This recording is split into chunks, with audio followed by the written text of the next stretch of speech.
Hi, this is Jim LaValle, and this is a part of the Da Vinci Education Series. And what we're going to go through today is really some fundamentals on diet. You know, as we get through this education process over the course of the next year, we're going to really dive into physiologic processes in the body and how natural products can impact those physiologic disturbances that you're dealing with your patients every day so that you can get them back to the vitality and the health that they deserve. It's important to understand that, you got to get the fundamentals right. So, we're going to go through diet and some of the newer thoughts on diet today. And of course, we're going to build on these processes as we go through the next year. I'm Jim LaValle. I'm a pharmacist. I'm a clinical nutritionist, actually boarded in clinical nutrition. In addition to that, I've got a traditional naturopathic medicine degree. And I'm the chairman of Metabolic Intelligence, and I'm the founder of the Institute of the Hall of Fame Life at the NFL Hall of Fame Village. And I am an education chairperson for A4M and MMI. So, it's pretty dismal when you think about it. The weight loss statistics are just staggering. And for all the people that are living more green and apparently going to exercise more and apparently trying to drink more juices with the advent of the juiceries that are on almost every corner, in the end, people are still gaining weight. The statistics, once again, are staggering. 2015, 59% of adults attempted a weight loss program. I think that's amazing. Only 36% of Americans describe themselves as being overweight. That's a 2013 Gallup poll, and it's interesting. 2017, we know that 78% of Americans are overweight. 38% of Americans are actually classified as obese. You have 50% of the U.S. population right now is either diabetic or pre-diabetic. And of course, when you gain weight, problems like diabetes and pre-diabetes, naturally kind of pop up. So this is a major issue in the U.S. And we have to learn how we can, gain hold of it, right? So it's a big, big issue. Weight loss, $42 billion plus industry. And here's the thing that's the most dismal is despite huge expenditures and participation in weight loss programs, really only 5 to 10% will achieve a sustained weight loss. And in fact, 90% will gain back their weight in 5 years or less. And myself spending a lot of time in the weight loss space and, developing programs for close to 500,000 lives. I think it's even more dismal than that. Most people can't maintain their weight loss for 2 years, much less for 5 years. I always try to get people to get motivated, and and I say let's ease into this. I want you to try and fast between meals. People eat all the time. Part of the issues around food is that if we don't control blood sugar, people will continue to crave food because they're inefficient at making energy. In addition to that, I think that chronic stress response and people's hedonic urges lead them to need to eat all the time. Hence, you'll see these programs, eat 6 or 7 times a day. Well, when you're eating 6 or 7 times a day, that becomes the Band-Aid on a bullet hole effect, right? I mean, when you think of it, in the year 1900, the average person ate about a meal and a half a day. We didn't have nearly the obesity epidemic issue. Now, of course, it's a multifactorial issue, environmental components, life's more stressful, food quality is different. But the bottom line is people just are eating too much too often. And I think, you have to realize that, when people do simply a calorie controlled diet, that they can lose as much as 30% of their lean mass as a part of their weight loss. So this particular study showed that it's because they take in too low a protein. So higher protein intake reduced the loss of lean mass by about a third.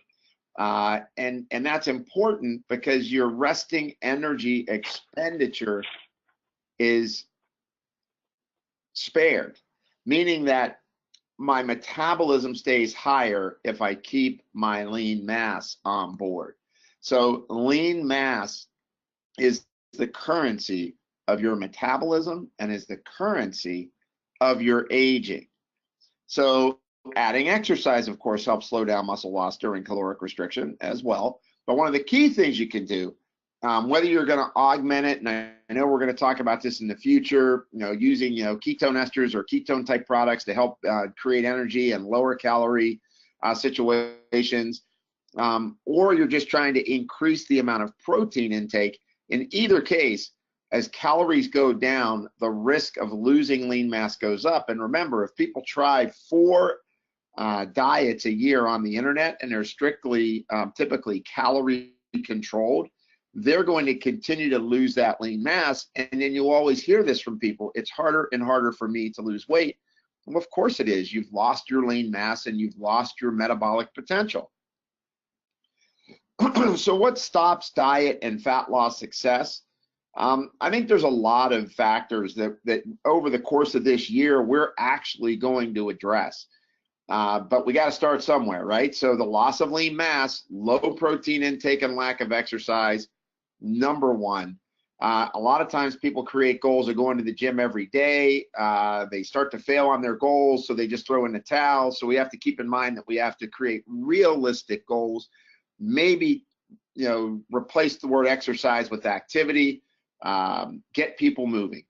The wrong diet used for issues. So, low protein, high carb can create insulin resistance. So you have to be careful of that. In a lot of cases, people are going vegetarian, which is actually carbotarian for most people. So that's an issue.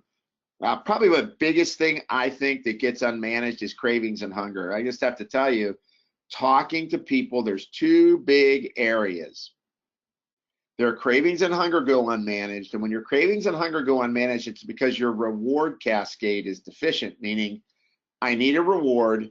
I have to have some food because I'm under stress and I can't shut that reward off. So it's not having enough serotonin, not having enough dopamine. This leads to mood changes, leads to craving patterns. And then the big unreported thing when you talk to people, why they go back to weight control centers.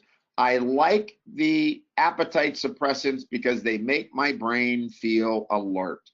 So the alert, mental focus, and sharpness ties directly into the fact that they have issues around craving and hunger, because as your dopamine goes down, your focus goes down. Other issues, gut health. We're going to go through the whole gut immune brain axis over the course of this year. But the bottom line is that as your gut is off and permeability changes, it can affect hunger management, nutrient absorption, and immunity. And I know we'll go into the fact that the microbiome, creates hormones that affect satiety. We'll talk about the fact that as you don't break down your food as well, you're absorbing your nutrients before they're ready to truly be absorbed. They're not metabolically broken down enough. And of course, this causes a lot of issues. Inflammation, so when your body's inflamed, you hold on to weight. When you have a chronic inflammatory process going on in your body, which could be triggered by food, it can be triggered by intoxication, nutrient imbalances, hormone issues, any number of things.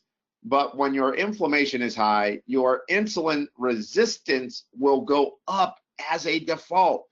If you are inflamed, you will be insulin resistant. That's why diets that are elimination diets, modified low carb, which is what we're going to kind of spend our time talking about a little bit here, tend to be the most successful diets on individuals, at least in the beginning. Next issue, lack of sleep. People push and don't sleep enough. And when you don't sleep, you're going to increase your insulin resistance and risk of type 2 diabetes. That's been well documented. In addition to that, you'll start to bind up thyroid hormone. So as you have a lack of sleep, your metabolism slows down. And then, of course, there's issues around thyroid function. Stress obviously can block thyroid hormone conversion. Gut health can affect the thyroid. Not having enough iodine, not having enough tyrosine, not having enough of the nutrients needed for making thyroid hormone can all play a role on thyroid function going down. And, and there's other issues around this too, guys, but this is just an introductory talk. Environmental intoxication could cause an issue. Sex hormone loss as you're aging can cause an issue. Genetic predispositions could play a role in your effect of your metabolism. I tend to minimize that, though, as, you know, basically our gene pool hasn't shifted that much from the 1940s to now. But it's that genomic or proteomic expression or epigenetic phenomena that we have to worry about, which we will go through over the course of this year. So, you know, let's start digging into what the literature said. This was American Journal of Cardiology in 2008, and this study looked at factors to reduce disease risk and recommended diet, dubbed the anti-inflammatory diet. And of course, it focused on the quality of foods, you know, minimally processed foods, meaning, you know, vegetables, fruits, whole grains, legumes, nuts, and seeds. I can tell you right now, nobody gets enough vegetables. Probably the number one thing that we do is make sure we emphasize that if you're not going to eat your vegetables, you need to drink your vegetables or take them in a pill form. So whether you're going to use a phytonutrient cap or you're going to use, you know, reds, greens, purples, oranges, you need to use food as the source of beginning your weight loss success. And vegetables are at the center of it because they really have a dynamic effect on pH, nutrient density for the amount of calories that they have. And I always tell people 3 vegetables to every fruit. Obviously, whole grains, you know, grains have become a bad word these days, but, you know, you get resistant starch from whole grains. So maybe it's a minimal amount of whole grains that is on a sliding scale of the insulin resistance of the individual, and maybe they're gluten-free, or if you test for food allergies, you avoid the ones that they're allergic to. A lot of controversy over whether you should eat legumes or not. We've used them in our diets for years and have successfully got people to lose weight and haven't seen big problems with people's immune function. However, there are more and more people getting sensitive to legumes because, you know, pea protein is kind of the new soy. You're finding it everywhere, right? And then, of course, the other piece to this is looking at factors that lowered post-meal glycemic response. This is probably key. You know, when we get into blood sugar, we're going to teach you about 1 hour and 2 hour postprandial glucoses. You have to manage post-meal glycemic response in order to be effective for weight management in the long term for individuals, and it's a phenomenal education tool. So the anti-inflammatory diet, you know, is, you know, carbohydrates should be high fibered and low on the glycemic index. So mainly vegetables, a little bit of fruit. Grains can be tolerated, obviously legumes and nuts. All 3 meals, protein needs to be consumed. Remember, if you don't consume protein, you chance that you are going to lose lean mass. You know, high biological value proteins, animal proteins are the most valuable. If not, you may use a plant-based protein, even a plant-based powder, but you should add things like branched-chain amino acids or essential amino acids to that. Eat a handful of nuts every day. Use a closed fist to do it. Consume it with vegetables and your other berries or fruits. So you can add them in with it. You want to eat salad dressing, and it should have vinegar and olive oil, especially olive oil. Olive oil blunts, specifically olive oil blunts that post-meal glycemic load. So having some olive oil with a few meals each day, really important. And look, we have heard this a million times. Avoid highly processed food, beverages, particularly those that are high in sugar, high in high fructose corn syrup, white flour, or trans fats. Avoid fruit juices, guys. People are going to these presseries. They think they're drinking a green drink, and they got 100 grams of sugar in it. There's hidden sugars in most people's diets, even today, when they're trying to be healthy. They're eating organic, gluten-free cookies, and they think because they're organic and gluten-free that they're not going to put weight on them. People don't stop on the way home from work to visit the broccoli shop. They visit the cupcake shop. Managing the stress response so they don't walk into the gas station, pick up a snack, pick up a cookie, pick up an extra bag of chips, and munch them down, and you know, lick your finger so you can get the last few crumbs out of the bag.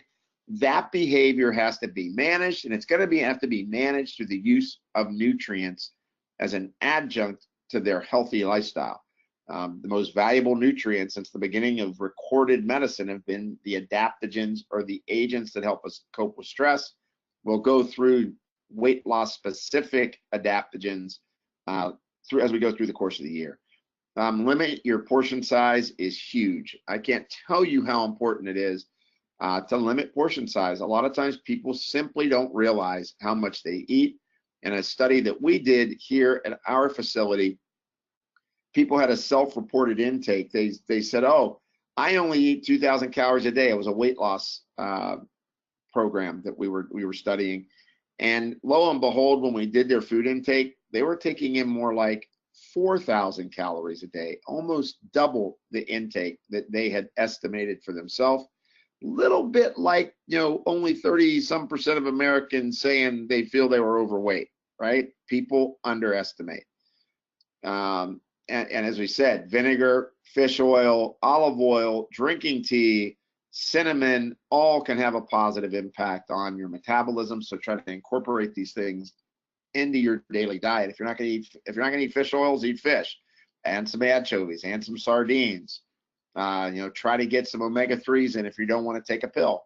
But if you're not going to take in fish, or you don't like fish, or you're worried about the purity of the fish or the contamination of the fish, you have to take fish oil. So if you're not going, so dietary supplements right now, if you're not going to eat enough vegetables, meaning 7 to 9 servings of vegetables a day, drink them, take them as a pill, phytonutrient support. If you're not going to eat fish on a regular basis, you need to take fish oil, incorporate olive oil into your diet. So it's really important on the anti-inflammatory diet that you try to maintain your weight. You can look at things like waist circumference. The real rule of thumb could be waist circumference should be less than half of your height in inches. That's kind of a real quick down and dirty one. So if I'm 6 feet tall, I shouldn't have more than a 36-inch waist. If I'm 5'10", oh my gosh, that means, I shouldn't have more than a 35-inch waist. Performing activity of some kind at least 30 minutes or more daily. Look, it doesn't have to be going to the gym and lifting weight and feeling embarrassed if you're overweight. There's all kinds of apps. There's all kinds of home videos. Just get out and walk. Do something other than sit. Really important. And if you don't have a history of substance abuse and you want to be able to, have an alcohol, drink during the day, meaning in the evening, you could consider doing that if you want. It's not a problem. This study was back in 2005, and of course we're going to make the pitch that people should be trying to eat lower carb. I know that you guys know this, but now we're seeing people eating no carb and sometimes not getting success. It's all about getting the pressure off the insulin receptor. Later on in my talks, I think in the 3rd month, we'll talk about blood sugar and sleep and managing stress with, what nutrients to use, and that's going to help you out a lot. But low carb, higher fat diets improve blood pressure, they improve HDL, they lower trigs, they reduce blood sugar, they improved insulin response and reduced weight. And a low fat, high carb diet actually exacerbated metabolic syndrome symptoms. So it's interesting that we still recommend higher carb diets for individuals 20 years later almost. We have to start getting people to count their carbohydrates. Count your carbs, cut them in half, see if you lose weight. And then the other piece is of course, getting rid of the foods that you're probably allergic to. So at the very minimum, getting rid of gluten and cow's dairy to get started. So if you look at this, type 2 diabetes, we're given 25% carb diets for 8 weeks and 55% carb equivalent diet.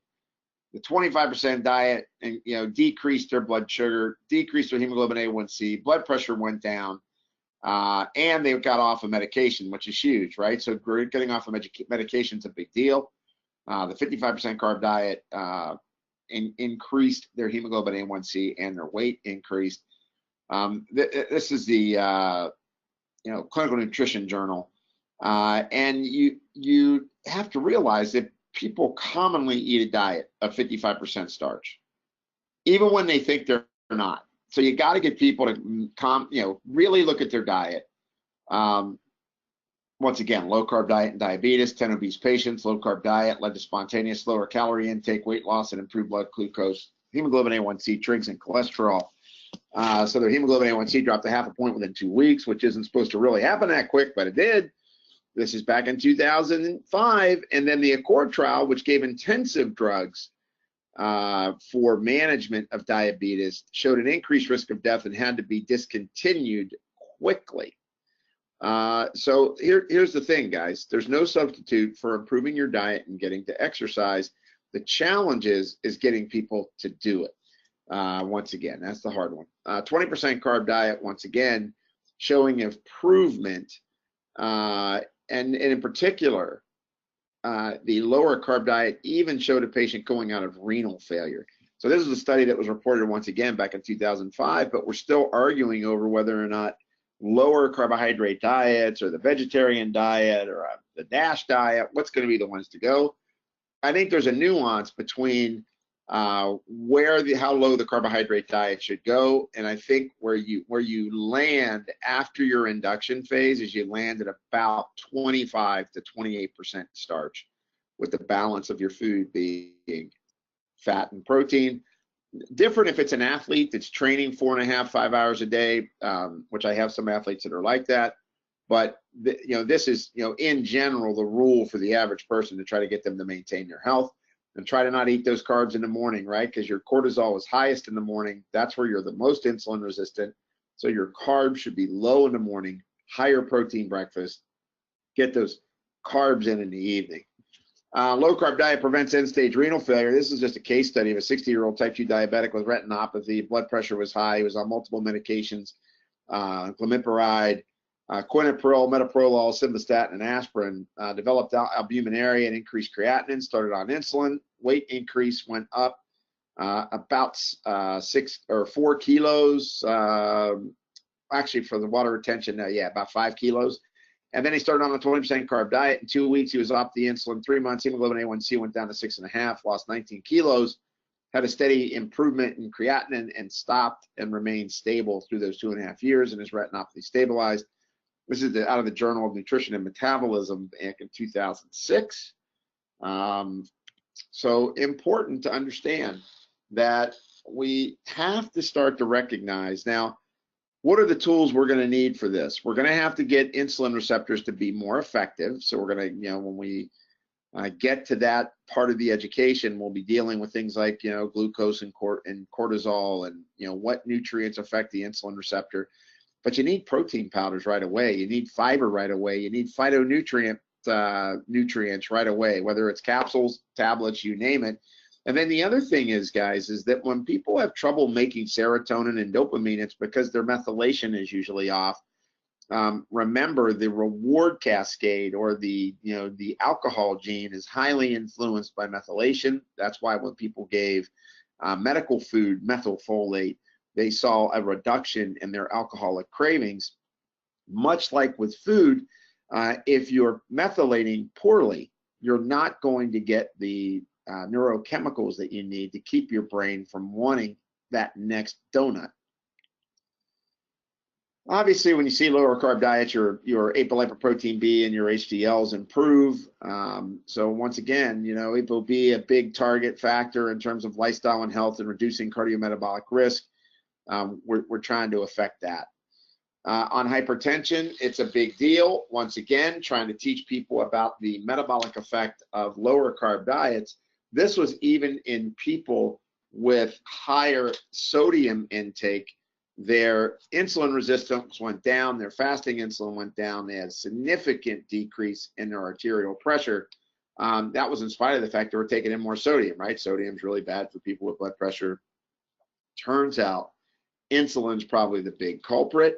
Obviously, as your insulin goes up, so does your norepinephrine and epinephrine. And when norepinephrine and epinephrine goes up, your blood vessels get more constricted, you have less vascular pliability, and your blood pressure goes up. So controlling insulin is a huge impact on our hypertensive epidemic, which, by the way, over 50% of adult Americans have hypertension.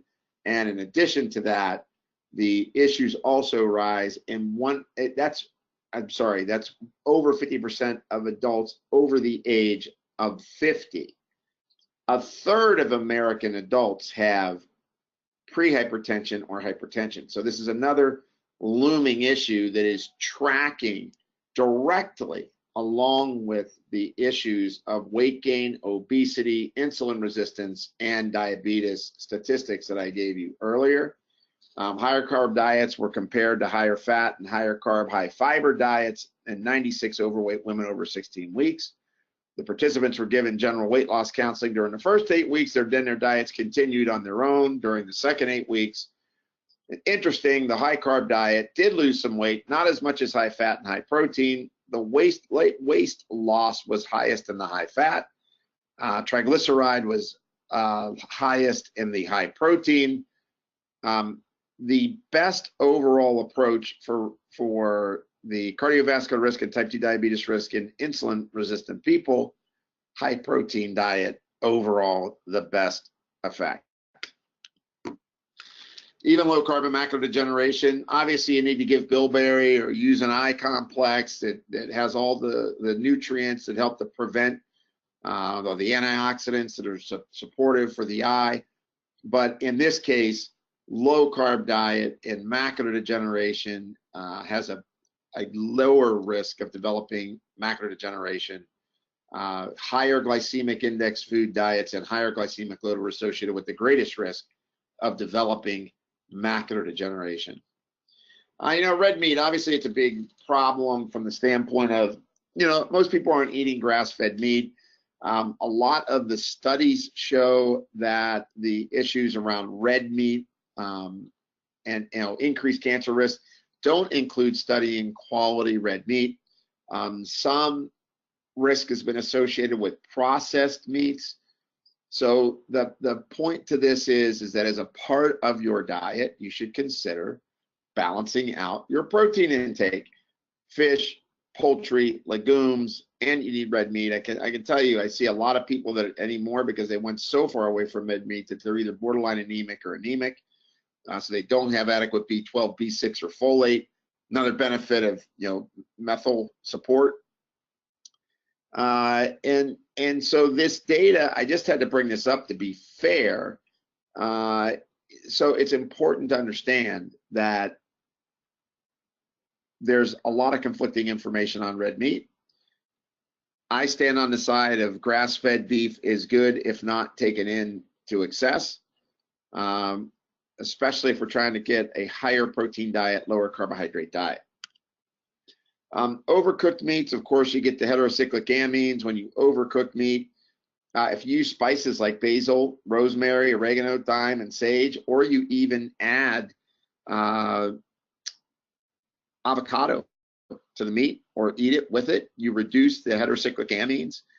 The other thing that's interesting, because we always thought that microwaving was terrible, right? If you microwave your meat for 1 minute before you cook it, you lose a lot of the heterocyclic amines. Pretty interesting. And then try to cook your meats at a lower heat, not a higher heat, and don't cook till they're well done. Obviously, these heterocyclic amines start to cause a lot of DNA damage, and of course, DNA damage equates to also issues around methylation, being able to support detoxification, being able to support glutathione production. So if you're going to have more proteins, cook them in a lower heat. Consider microwaving it for a minute before. Saturated fats, bottom line, no risk of heart disease increases. The other thing is you got to get a combination of omega-3s, omega-6s, and 9s. Try not to take the trans fats, meaning the partially hydrogenated oils. That's obvious. I think a lot of us in the healthcare field, we already know this. But now people are starting to take in coconut oil. The only thing I will say is anything to excess can cause a problem. I have a lot of folks coming into me that they're putting coconut oil in their coffee. They're cooking with coconut oil. They're eating coconut oil. They're putting it in their morning smoothie. And I do see changes in their lipid profile when they're doing excessive amounts of oils like coconut oil. That's why it's important. Use olive oil. Get in fish oils. Try to create a balance to the oils so that you can get a benefit. Now, obviously, some of the interesting things around using these agents is that they can support energy production. But remember, your body's got glucose and insulin for a reason. When your insulin receptors get damaged, you're no longer efficient at putting glycogen on board. And so people may transitionally feel better by fueling themselves on a higher fat or a complete ketogenic diet. The real trick is to correct their insulin receptors and take advantage of things like ketone esters in order to fuel their metabolism, help with weight loss, help with their workouts. You know, side effects of the big low carb diet, it's constipation, right? So that's the big one. So you need to get in resistant starch and fiber. So make sure you're using things like, you know, fibers and agents that stimulate the gut microbiome to be fed if you're going to do a lower carb diet. So fiber is essential. And, you know, then there's the vegetarian diet. And of course, this is incredibly popular right now, but we got to at least bring it up. This is Dr. Hugh, you know, published in Diabetes Care. This was like a 2016 or maybe even a 17 article that there's higher rates of diabetes in the United Arab Emirates and Asian countries like India, as well as in the US. And vegetarian diets have to be calorie controlled and glycemically controlled. So a lot of vegetarian diets are really high in carbs, which means they're not calorie controlled, and they get higher postprandial spikes in their glucose. And of course, glycemic control is the #1 heart disease risk, in addition to it affecting your flora balance. So when your blood sugar spike, your inflammation response spikes, and your risk of vessel damage goes up more than any other single thing. Interesting study here, low carb vegan diet called Eco Atkins, which I think is kind of funny, was compared to a low fat, calorie controlled diet or a lacto-ovo vegan diet with 39 people. The vegan diet was 26% carb, 31% protein, wheat, gluten, and seitan and soy were used. There's a big problem, right? For our population, all the people we have that are sensitive to soy and wheat gluten, they're not going to do well. And then 43% fat. And then the high carb, low protein diet was 58% carb, so double the carb, 60% protein, 25% fat. The low carb vegan diet lost 6.9 kilos in 6 months, 10% reduction in lipids. The high carb did lose weight. The 10-year calculated heart disease risk reduced in both groups, but was much better in the low carb. But there was a slight drop in drop in trigs in the low group. HDL was about the same. But take a look. The attrition rates were 50% in the low carb diet and 30% in the high carb diet. So people don't end up really doing all that well. They drop out really, you know, over time, you know, not really that long a time, relatively quickly. Very tough to maintain a low carb vegan diet. The microbiome, along with macronutrients, just keep in mind that you need resistant starch that does not break down in the gut, so that you can feed your gut microbiome. The microbiome makes hormones that affect your appetite, but more importantly, if you don't feed them, they die. And if they die, you increase circulating lipopolysaccharide, which of course triggers you know, systemic inflammation, which will affect your insulin receptors, and it becomes a vicious cycle. So you need that fiber in order to affect that lipopolysaccharide effect. This is a crazy study right here, right? Individual response to carbs. 800-person study, given standardized meals of different composition, 1 meal per day, then put on a continuous glucose monitor. There were wide variations among the same glucose mixed meal load. Bread and butter, for example, could take anywhere from a 15 milligram increase per deciliter of glucose to a 79 milligram per deciliter. And that includes, remember, the butter on the bread should have slowed it up. So what this is really showing is that we need to develop a sliding scale concept for managing people on their carbohydrates. Some people can tolerate a little more, some less. Where's the critical break point for them to maintain their weight? Where's the critical break point for them to lose their weight? And I think a lot of you have probably found that out, maybe for yourself or even for your clients or patients. This is certainly interesting, and this comes out of a lot of the fasting mimic or restricted feeding concepts. You know, how many people follow this path of, you know, they're eating late, so they decrease their glucose tolerance, they create a blended profile on their cortisol ends up going up, they change their body rhythm for their temperature, they decrease their carbohydrate oxidation, and they decrease the resting energy expenditure when you eat late. So the later you eat, the more you're going to have a negative effect on your metabolism. And this is just kind of a interesting slide that that we picked up off a newsletter somewhere. In the daytime you eat, and at night when you're fat sleeping, you should be fasting, but maybe after dinner you should fast, and maybe you should stop eating after 7, because if you don't, what ends up happening is you start creating problems with adiponectin production, craving patterns, thyroid hormone goes down, oxidation of carbohydrates go down, all the things I mentioned earlier starts to happen. So this is what we need to have happen during the day, and what's happening in the night, and how we need to manage our diet from day to night. And this is hard in the modern world because we have a lot of late night dinners, a lot of late night meals and meetings.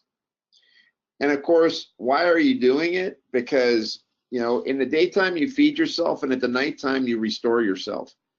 So it's really important to understand circadian cycles in your body.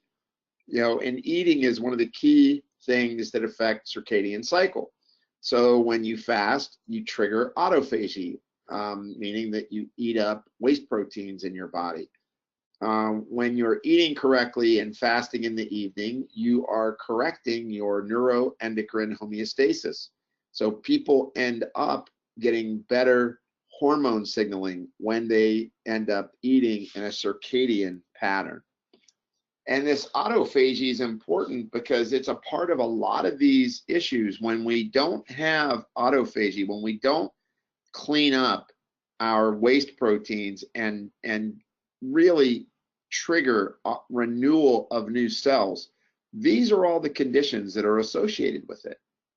So people end up, when they aren't regulating that cleanup pattern at night. So when you eat late at night, you stop your cleanup of your metabolic processes that got you through your day. So I'm really glad we got to have this introductory talk. I hope that it provided some exciting information to get you thinking. And keep in mind that over the course of the next 12 months, we're going to dive deep into all the metabolic influences that affect your health, how your metabolic efficiency affects you, and then how that metabolic efficiency folds back and affects the circadian patterns, your diet, and the health of every cell in your body. Until next time, this is Jim LaValle. Thank you again for your attention.